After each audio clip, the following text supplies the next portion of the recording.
Bismillahirrahmanirrahim. Today, quote of the day is always make a total effort even when the odds are against you. Assalamu alaikum everyone. I'm Dr. Shajia Javed, PGR Community Medicine, and I'm going to present the topic of emerging and re-emerging infections under supervision of Professor Dr. Saira Afzal.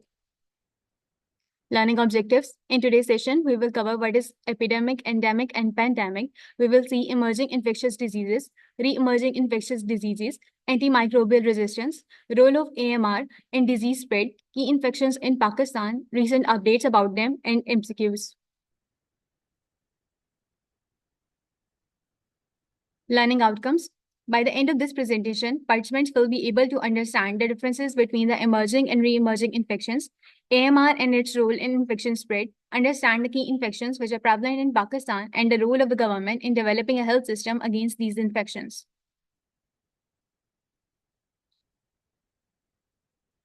So, endemic versus epidemic versus pandemic. Endemic. A disease is endemic when it is consistently existing within a specific geographic area or a population with a predictable rates of infection. Examples include malaria in sub-Saharan Africa and hepatitis B in parts of Asia. Epidemic. An epidemic occurs when a disease spreads rapidly and unexpectedly in a particular region or a population, resulting in higher than normal number of cases. Examples include Ebola outbreaks in West Africa and measles outbreak in under-vaccinated communities. A pandemic is a global outbreak of a disease that crosses international borders and affects a large number of people. The primary example is COVID-19, which spread almost every continent in the world. This is again the difference between endemic, epidemic, and pandemic. In endemic, transmission occurs, but the number of the cases remains constant.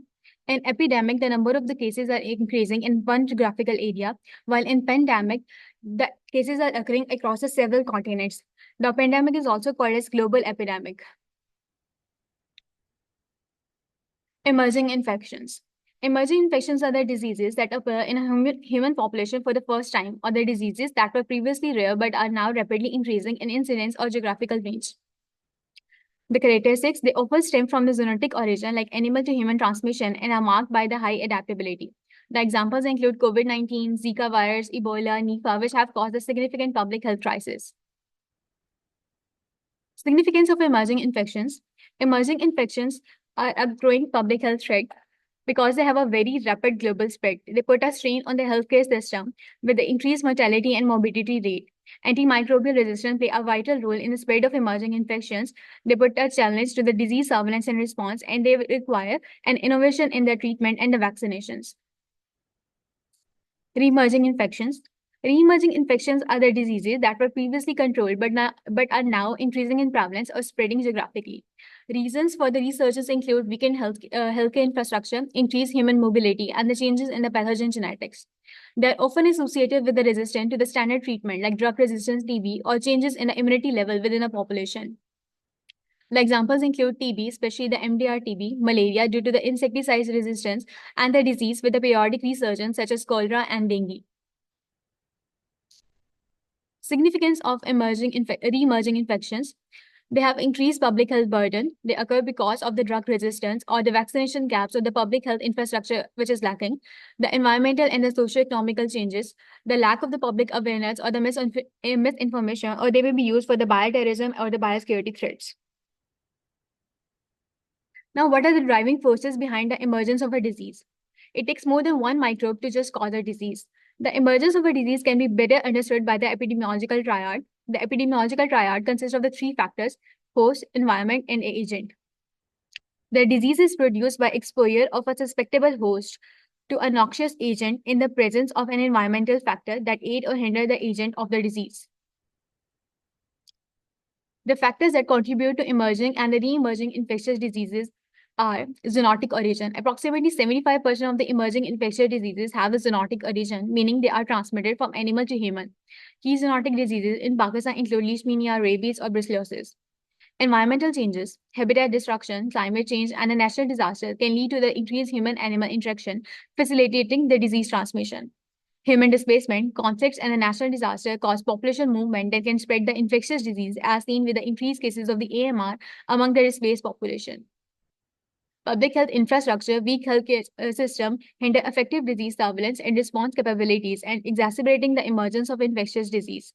Antimicrobial resistance, AMR, complicates the treatment of the disease. It leads towards a need for the stronger or more expensive drugs, which are often less accessible for or have more severe side effects.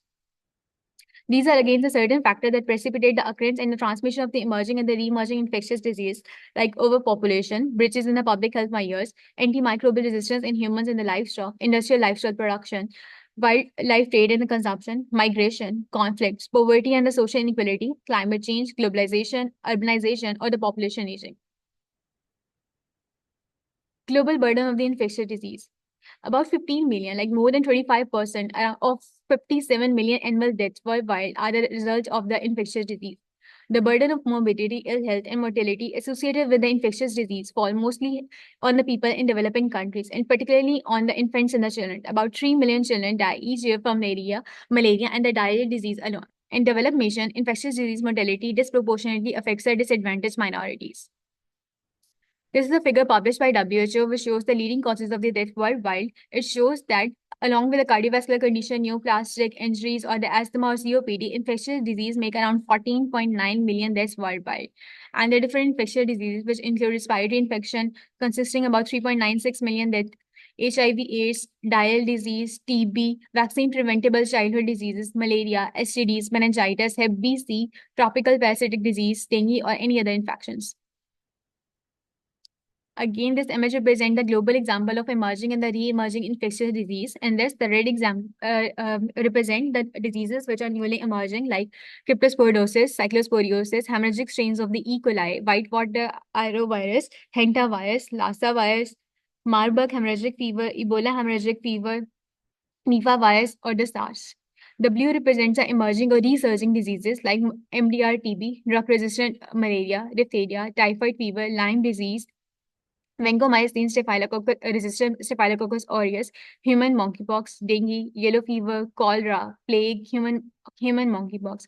And the black is a deliberately emerging disease like anthrax, which can be used for the purpose of bioterrorism. Now, antimicrobial resistance occurs when a microbe evolves the resistance to affect to the effects of the medication, making infection harder to treat. The resistance can develop in bacteria, virus, fungi, and the parasites. Mechanism of AMR resistance can occur through genetic mutation or the horizontal gene transfer among microbes, leading to the survival of the resistant strain even with the medication. Microorganisms that develop antimicrobial resistance are sometimes referred as a superbugs. In a population of a bacteria, one bacteria mutates and become antibiotic resistance. When antibiotic is given, all the bacteria get killed except the mutated bacteria. This mutated bacteria now multiplies, forming a population of the antibiotic resistant bacteria, and this antibiotic resistance gene can transfer from one mutated bacteria to another one. Antibiotic resistance happens when the bacteria change and become resistant to the antibiotics which are used to treat the infection they are causing. If we give the antibiotics to the food-producing animal and the crops, animals develop drug-resistant bacteria in their gut. From the drug-resistant bacteria from the gut of the animal via the food or the environment or by the direct human-animal contact reaches to the human. Similarly, if the antibiotics are given to the patient, it can result into the drug-resistant bacteria developing in the gut. Patient attends a hospital or a clinic. Drug-resistant bacteria spread to the other patient through poor hygiene or the unclean facilities. Ultimately, this all result in the drug-resistant bacteria spreading in the general public.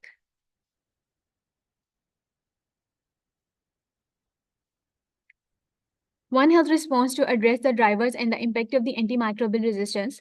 The drivers of the antimicrobial resistance include the humans, which are using or misusing or overusing the antimicrobials, have the poor access to the quality, affordable medicines, vaccine and the diagnostic tests are lacking, or the lack of the awareness and the knowledge among the population movement. Water, sanitation, and hygiene, the lack of the access to the clean water, sanitation, and the hygiene, poor infection disease prevention, and the control in the healthcare facilities in the farm. Environment, discharge of the waste from the healthcare facilities, pharmaceuticals, manufacturers, and the farms, plants and the crops, misuse and the overuse of the antimicrobials, poor infection and disease prevention and the control, food and the feed, poor infection and the disease prevention and the control, transmission of the resistant pathogen in the food production, storage, distribution, and the preparation. This all result into the antimicrobial resistance, which have the impact to the risk of the food and the feed production, increased morbidity and mortality, or the economic damage. For this purpose, we are using the One Health response. The One Health refers to designating and implementing programs, policies, legislation, and research in a way that enables the multiple sectors and a stakeholder to engage the human, territorial, and aquatic animal or the plant health, food, and the feed production and the environment to communicate and work together to achieve the better public health outcomes. The global impact of the AMR also include increased mortality and morbidity, economic burden on the healthcare system, threat to the global health security, impact on the medical advances, or the loss of the productive workforce. A failure to address the problem of the antibiotic resistance could result into 10 million deaths by 2050 globally, costing $66 trillion. So therefore, One Health response is used to for the antimicrobial resistance. It is a global health crisis and there's no time to wait. A sustained One Health response with a shared vision and a goal is necessary to tackle the antimicrobial resistance and achieve the sustainable developmental goals. Antimicrobial resistance in Pakistan. AMR is a significant and a growing health crisis in Pakistan, driven by the widespread misuse of the antibiotic in the healthcare and agriculture. Recent data highlights the severity of AMR. In 2019, Pakistan reported 59,200 deaths directly attributable to AMR and 221,300 deaths which are associated with it. National Antimicrobial Resistance AMR Surveillance Report Pakistan 2021 to 2022. In 2017, NIH has established National AMR Surveillance System under the leadership and supervision of the Ministry of the National Health Service, Regulation and Coordination, Government of Pakistan. Provincial governments engage in AMR surveillance through the nomination of the AMR focal person and establishment of the steering committees at the ministerial level. Pakistan enrolled in the GLAS 2016 and progressively worked to develop Pakistan AMR surveillance system in 2018. Initially, our national AMR surveillance started to work with the 5 labs which are based at the Sentinel site, and up till now, it is expanded up to 26 sites. AMR surveillance data from all the Sentinel sites of the respective provinces and reported to the National Coordination Committee. The WHO guidelines and the national efforts. The WHO and the Pakistan National Institute of the Health have prioritized the AMR containment to the National Action Plan on AMR. The National Action Plan on the AMR provides a roadmap to establish the functional, coordinated, collaborative, and sustainable AMR containment system using the One Health approach aligned with the WHO Global Action Plan on the AMR. This plan has 7 strategic priorities. Number 1, development and the implementation of the national awareness raising and the behavior change strategy on the antimicrobial resistance. Number 2, establishment of the integrated national AMR surveillance system. Number 3, improve prevention and the control of the infection in the healthcare community, animal health, food, agriculture, and environment. Number 4, update and enforce regulation for the human and the veterinary antimicrobial utilization. Number 5, phase out the use of the antimicrobials such as growth promoter and provide the appropriate alternates. Number 6, integration of the AMR in all the public health research agendas, including the research on the vaccines. And number 7, estimation of the health and economic burden of the AMR for the decision making. Now we'll see about recent updates on the infectious disease which are prevalent in Pakistan. This is the WHO health situation of a country at a glance. Pakistan is facing a double burden of disease with Hep B and C being endemic and affecting around 7.6% of the affected individual. Pakistan is 5th highest in tuberculosis. It is present in the area where malaria is endemic. The HIV prevalence is 21%. The drug-resistant TB is estimated to 4.3 among the new cases and 19% among the previously treated cases. Although there is a dramatic drop in the number of the polio cases, but it is still present in Pakistan. The mental health also constitutes the other half of the burden of the disease. NG accounts for more than 11% of the total burden of the disease, and they are likely to rise with the increasing RTAs and the urbanization of conflicts. Pakistan is ranked 7th in the world for the diabetes prevalence, and disability due to blindness or other causes is also high.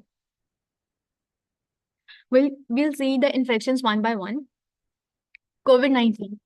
COVID-19 lead to the significant illness and mortality, especially in the densely populated areas. The pandemic started staining the healthcare resources, particularly the ICU beds, ventilators, and the frontline healthcare workers.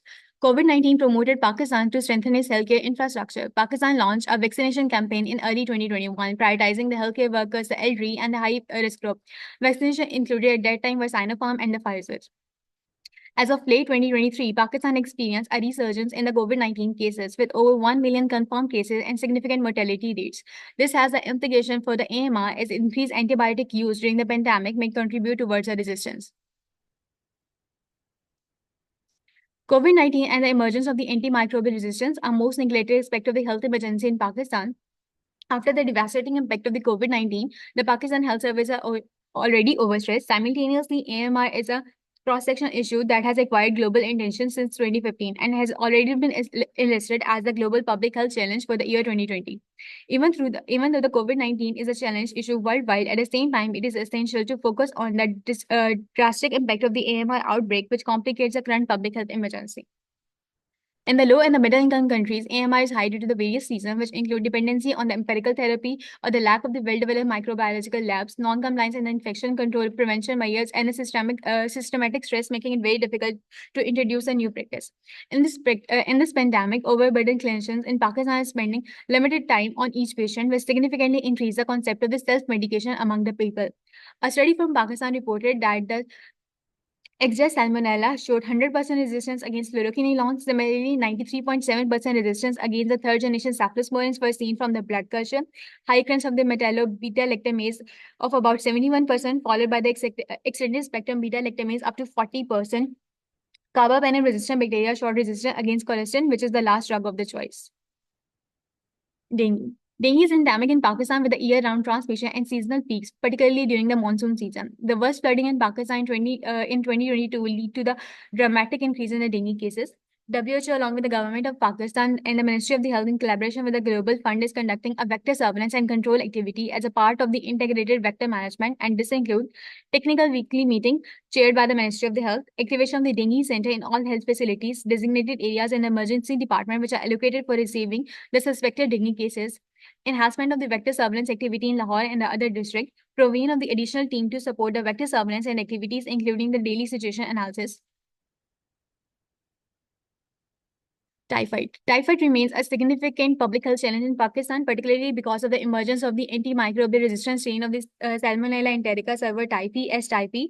The situation is compounded by the inadequate sanitation, poor water quality, and the insufficient vaccination.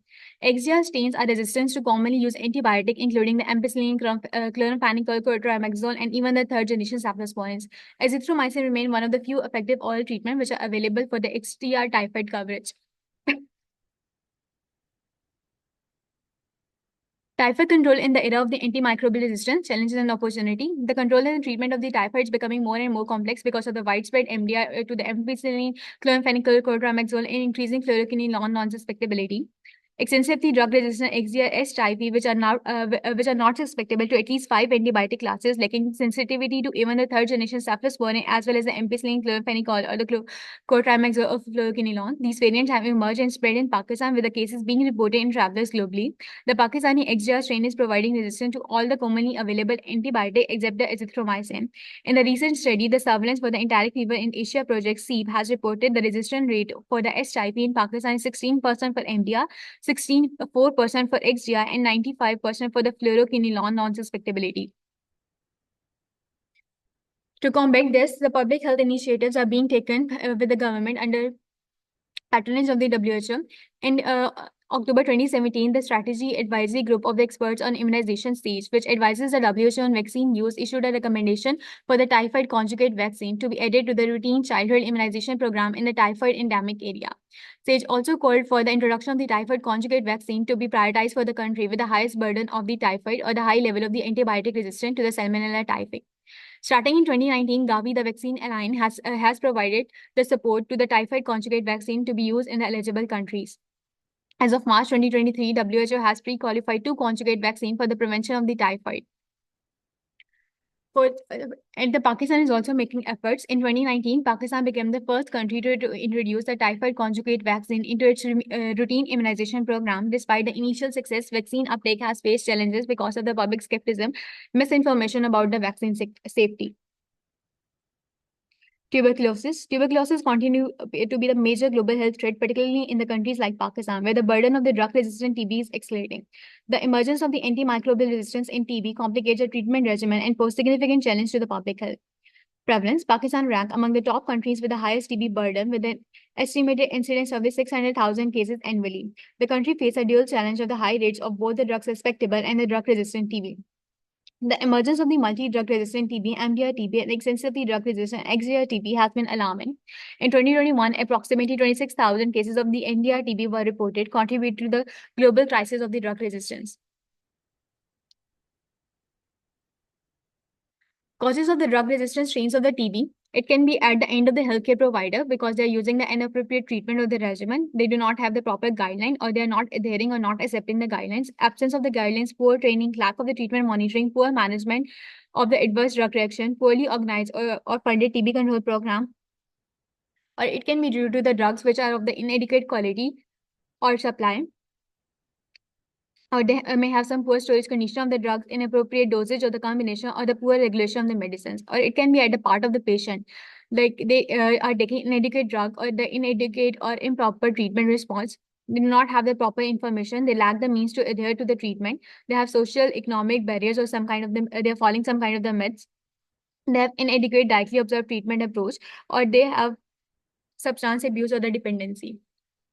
To combat this, national guidelines for the programmatic management of the drug-resistant TB (PMDT) were established by the government of Pakistan. The team layout at the PMDT site should include a MDR TB physician, a pharmacist, a psychologist who will do the baseline assessment. There will be the team coordinator, a case management, social security officer, data assistant, and lab attendant. The rising tide of the TB in Pakistan factors impact and the multifactorial approach for the prevention and the control. TB remains a major public health concern in Pakistan, with Pakistan being ranked fifth among the high-burden TB nation worldwide. The growing frequency of the drug-resistant TB, particularly the MDR TB, creates new obstacles. There are multiple causes for the XDR-TB in Pakistan. There is a lack of the integrated system to control the spread of the disease. The prior infection of the TB is leading cause of the MDR-TB, delayed diagnosis, incorrect or the inappropriate antibiotic use, person-to-person transmission, limited follow-up care, or the absence of the social support are the key variables which are leading towards a drug-resistant TB. The National TB Program was established in 1995 and was the main government agency to maneuver TB control in the country. The NTP aimed to eradicate the TB by 2035 through the several strategic measures, including the public-private mix strategy, which involving the healthcare professional providing the TB care to the individual who have the disease or suspected to have it. WHO has also adopted the TBIC TB infection control strategy in 2009 to limit the risk of the transmission of the TB in the healthcare setting. Pakistan has adopted the WHO suggested DOT method for the treatment of the TB patient under supervision, hence improving the adherence of the treatment and minimizing the risk of the drug resistance. Malaria is endemic in Pakistan between January to August 2022. Over 3.4 million cases of the malaria were reported in Pakistan, compared with the 2.6 million which are reported in 2021. Over 170 cases were confirmed, which are of 77 by the Plasmodium vivax and 23% by the Plasmodium falciparum. Malaria is also globally affecting. Globally, and there were about 249 million malaria cases. The WHO Africa region carry a high share of the global burden of the malaria. This region was home to 94% of the malaria cases, and 95% of the deaths were there to the malaria. In 2021, WHO has recommended the broad use of the RTS malaria vaccine among children which are living in that region. And in 2023, WHO has recommended a second malaria vaccine, R21. Pakistan shares the highest burden of the vector-borne disease, malaria, leishmania, dengue, and chikungunya. It is the sixth priority communicable disease which is posing a threat to the health of the million, with 1 million estimated and 300,000 confirmed reported cases every year. There are about 95% of the regional malaria burdens present in Pakistan, along with Afghanistan, Somalia, Sudan, and Yemen.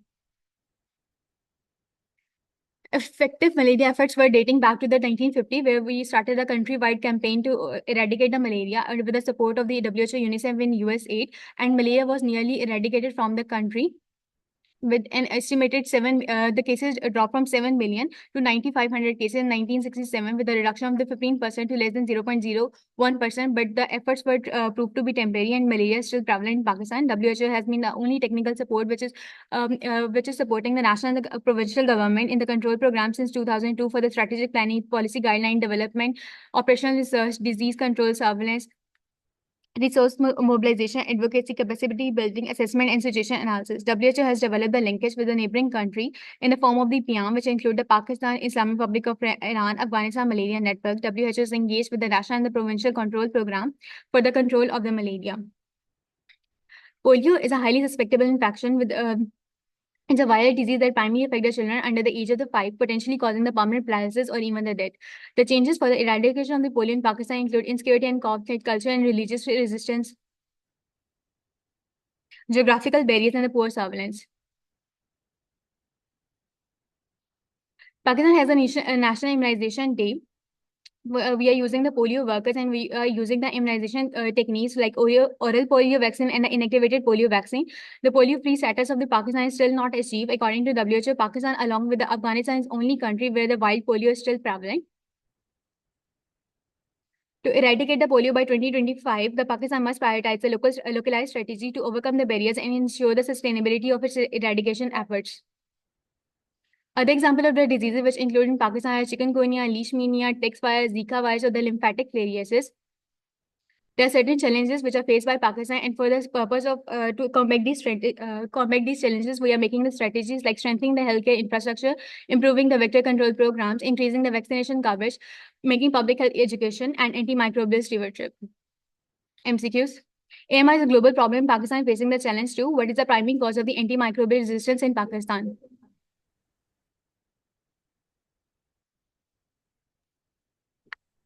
C. Overuse and misuse of the antibiotics is the correct answer. Typhoid is endemic in Pakistan, and the country is making efforts to tackle it. Which key initiative has Pakistan taken to address the typhoid fever? B.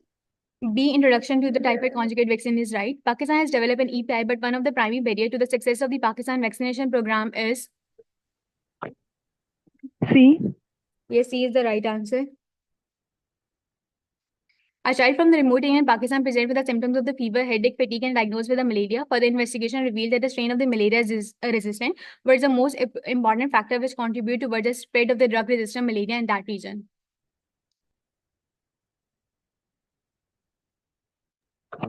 B. Misuse of the insecticide in B. inadequate mosquito control. A research team in Pakistan is studying the potential spread of the dengue virus. The team investigated the presence of the Aedes mosquito in the urban and the rural areas, especially after the heavy rains that create the breeding grounds for these mosquitoes. Which of the following intervention is most critical for the prevention of the further transmission in this region?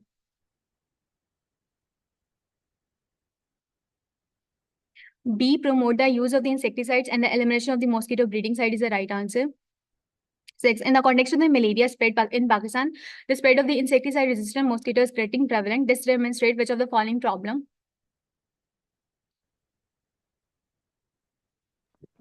B. B. The role of AMI in non-bacterial infection is right. AMI is the biggest concern of the healthcare in Pakistan. What is the key strategy for addressing the antimicrobial resistance in Pakistan?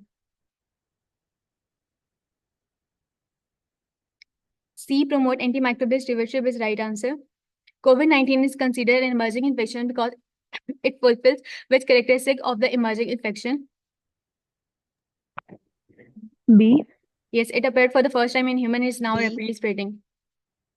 A 35-year-old woman from the rural area in Pakistan has been diagnosed with multi-MDR TB after the history of incomplete treatment of the TB. Drug-resistant TB is a concern for the health authorities in Pakistan because C.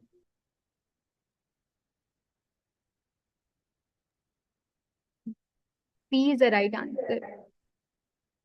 It complicates the treatment and requires stronger drugs.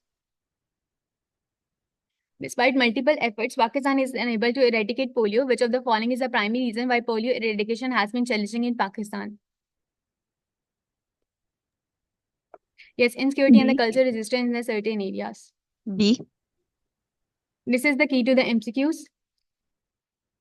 The link where this videos will be uploaded. Thank you.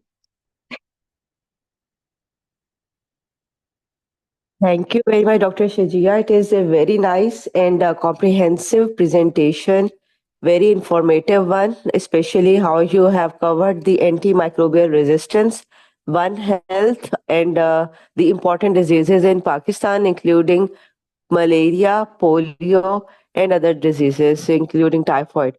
So it is, again, a very comprehensive presentation, and I want you to write again one article on this. So I'm very glad that you have presented very well.